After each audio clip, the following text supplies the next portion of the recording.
Hello everyone. आज हम देखेंगे यूलर्स थ्योरम या तो फिर यूलर का प्रमेय।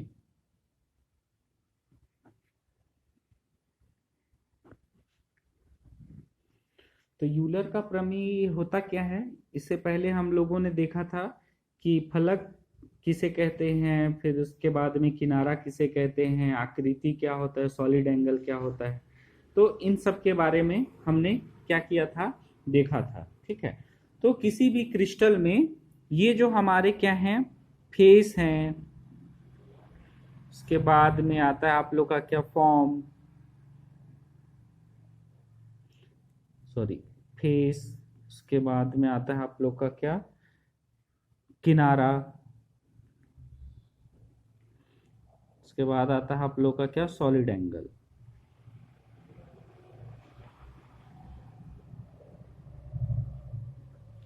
फलक, किनारा, संपीड़ कोण।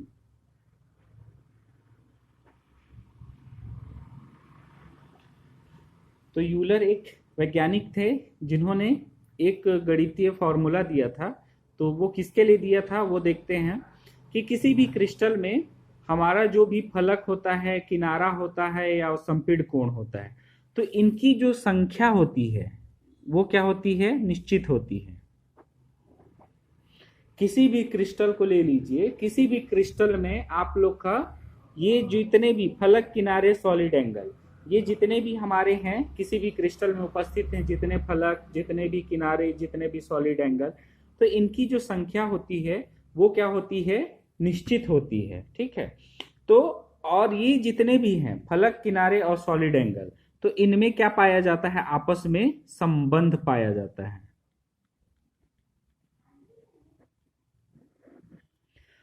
ठीक।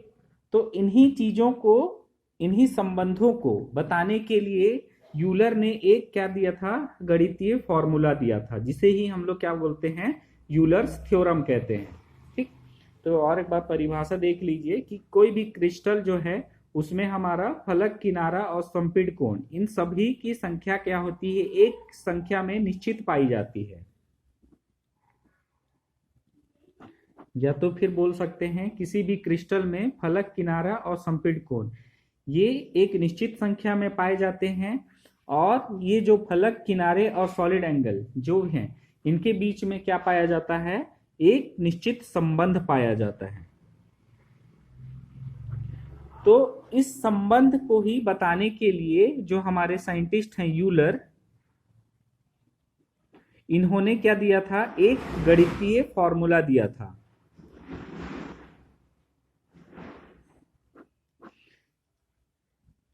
एक गणितीय क्या दिया था, फॉर्मूला दिया था, जिसे ही हम लोग क्या कह देते हैं, यूलर्स थ्योरम कह देते हैं। ठीक। जिसे ही हम क्या कह देते हैं, यूलर का प्रमेय या तो यूलर का थ्योरम कह देते हैं। ठीक। तो ये यूलर का प्रमेय या तो थ्योरम जो है, इसका गणितीय रूप देखते हैं आखिर ये होता क्या है। ठीक।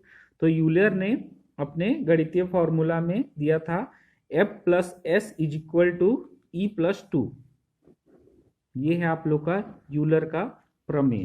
तो ये जो यूलर का प्रमेय है, ये क्या बताता है कि जितने भी हमारे फलक हैं, किनारे हैं, सॉलिड एंगल हैं, इनके बीच में एक निश्चित प्रकार का संबंध बताता है। ठीक।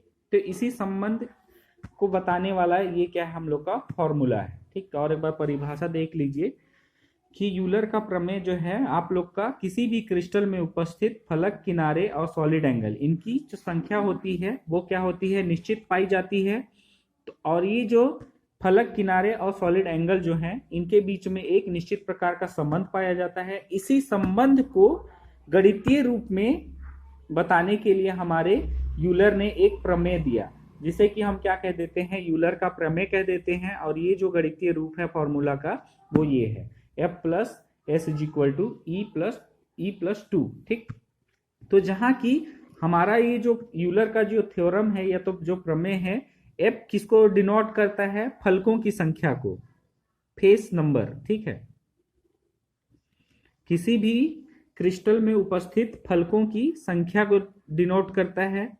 और उसके बाद में एस जो है आप लोग का किसको डिनोट करता है, आप लोग का संपीड़ कोण की संख्याओं को, मतलब कि सॉलिड एंगल को। और उसके बाद में ई जो है ये किसको डिनोट करता है, किसके लिए रखा गया है, ये है आप लोग का एज के लिए या तो किनारों की संख्याओं के लिए, किनारा की संख्या, किनारों की संख्या बोल दीजिए,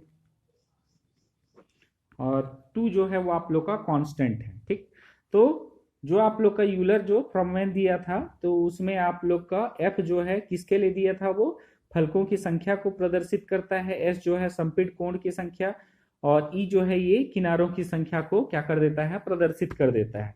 तो यूलर के अनुसार किसी भी क्रिस्टल सिस्टम में जितने भी हमारे फलक हैं, किनारे हैं, संपीड़ कोण हैं, तो इनकी जो संख्या होती है वो निश्चित होती है। तो एक एग्जाम्पल के थ्रू हम लोग देखने की कोशिश करते हैं। ठीक, तो सबसे पहला एग्जाम्पल देख लेते हैं हम लोग, क्या, एक घनीय समुदाय का, जो कि सबसे सरल क्रिस्टल क्लासिफिकेशन का पार्ट है। तो कोई क्यूब है, तो इस क्यूब में देखते हैं जैसे कि हमारे पास अभी एक रूबिक क्यूब है। ठीक, तो ये भी एक क्या है, क्यूब है। तो सबसे पहले तो जो जो चीज हमें चाहिए वो निकाल लेते हैं। सबसे पहले निकाल लेते हैं फेस की संख्या, उसके बाद में आ जाता है हम लोग का सॉलिड एंगल, उसके बाद में आ जाता है हम लोग का एज। ठीक, उसके बाद में हम लोग इस फॉर्मूले में पुट करेंगे। तो सबसे पहले तो देखते हैं हमारे पास फलक कितने हैं। जैसे कि अगर हम इस क्रिस्टल की बात करें, रूबिक क्यूब क्रिस्टल की, तो इसमें हमारे पास फलक कितने हैं, एक फलक, इसके नीचे जस्ट दूसरा फलक, राइट साइड तीसरा, उसके बाद लेफ्ट साइड चौथा, फ्रंट में पांचवा और पीछे में 6। मतलब कि किसी भी क्रिस्टल में कितने फलक होते हैं, 6 फलक होते हैं। 6 फलक होते हैं, गिन के दिखा दिया। एक फलक, इसके नीचे जस्ट दूसरा फलक, राइट साइड में तीसरा, लेफ्ट साइड में चौथा, सामने में पांचवा और पीछे में छठवां। ठीक, तो इसमें कितने हो गए, 6 फलक हो गए। आप लोग भी काउंट कर लीजिएगा। ठीक, अब उसके बाद में देखते हैं इसमें सॉलिड एंगल कितने हैं। ठीक, मतलब कि आप लोग का जो संपीड़ कोण है वो कितने हैं। ठीक, संपीड़ कोण क्या होता है आप लोग का, जहां 3 या 3 से अधिक फलकें आपस में क्या करती हैं, प्रतिच्छेद करती हैं, तो जो हमारा पॉइंटेड जो कोर बनता है तो उसी को कहा जाता है हम लोग का संपीड़ कोण। तो इस क्रिस्टल में बताइए संपीड़ कोण कितने हैं। तो देखिए मेरे साथ काउंट करिए। एक नुकीला कोर ये हो गया, 1 2 3 4। ठीक है, अब इसी को अब पलट देते हैं, 5 6 7 8। ठीक, अब इसके अलावा तो और कुछ नहीं मिल रहे हैं। 1 2 3 4, इसके जस्ट नीचे 5, इसके जस्ट नीचे 6, इसके जस्ट नीचे 7 और इसके जस्ट नीचे 8। ठीक, तो किसी भी क्यूबिक सिस्टम में कितने सॉलिड एंगल हो सकते हैं, संपीड़ कोण 8। ठीक, अब उसके बाद में लास्ट इसमें हम लोग को गणना करना है किसका, एज के बारे में, किनारों के बारे में। तो किनारे क्या होते हैं, जहां 2 फलकें आपस में प्रतिच्छेद करती हैं, तो उनसे जो हमारा एक मतलब उभरा हुआ जो सतह बनता है उसी को कहा जाता है हम लोग का कोर। तो इस क्रिस्टल में हमारा कोर कौन कौन सा है, 1 2 3 4। ठीक, ऊपर 4 मतलब नीचे भी 4, 4 4 कितने हो गए, 8। ठीक, जैसे कि अगर मैं बात करूं इस क्रिस्टल की, तो इसमें देखिए ये हो गए हम लोग के 4 कोर, 1 2 3 4। ठीक, किनारे। अब इसी के जस्ट नीचे इसको अगर मैं पलट दूं, 4 5 6 7 8। ठीक है, तो 8 हो गए। अब उसके बाद में इसको वापस ऐसे पलट दीजिए, 8 9 10। ठीक, तो फिर उसके बाद में ये 11 12। ठीक है, तो किसी भी क्यूबिक सिस्टम में कितने किनारे हो सकते हैं, 12 किनारे हो सकते हैं। ठीक, तो आप लोग काउंट कर लीजिएगा। तो अब इसी को आप फॉर्मूले में रख देते हैं, F + S = E + 2। ठीक, तो इसमें क्यूबिक सिस्टम में कितना आ गया, 6 + 8 = 12 + 2। तो मतलब 8 और 6 कितने हो गए आप लोग के, 14 हो गए, और 12 और 2 कितने हो गए, 14 हो गए। तो आपने सही काउंट किया है कि नहीं, इसको आप लोग को कब पता चलेगा कि आप लोग का दोनों जो लेफ्ट हैंड साइड और जो RHS राइट हैंड साइड, ये जब दोनों बराबर रहेंगे तब आपने सही कैलकुलेट किया है उस क्रिस्टल का जो भी आप लोग का फलक, किनारा और सॉलिड एंगल जितने हैं। ठीक, अगर आप लोग सही से काउंट करेंगे तभी आप लोग का ये दोनों लेफ्ट हैंड साइड और राइट हैंड साइड क्या होगा, बराबर आएगा, नहीं तो बराबर नहीं आएगा। ठीक, तो आप लोग का ये है आप लोग का क्या, यूलर का प्रमेय। ये आप लोग का संबंध बताता है किसके बीच में, फलक, किनारों और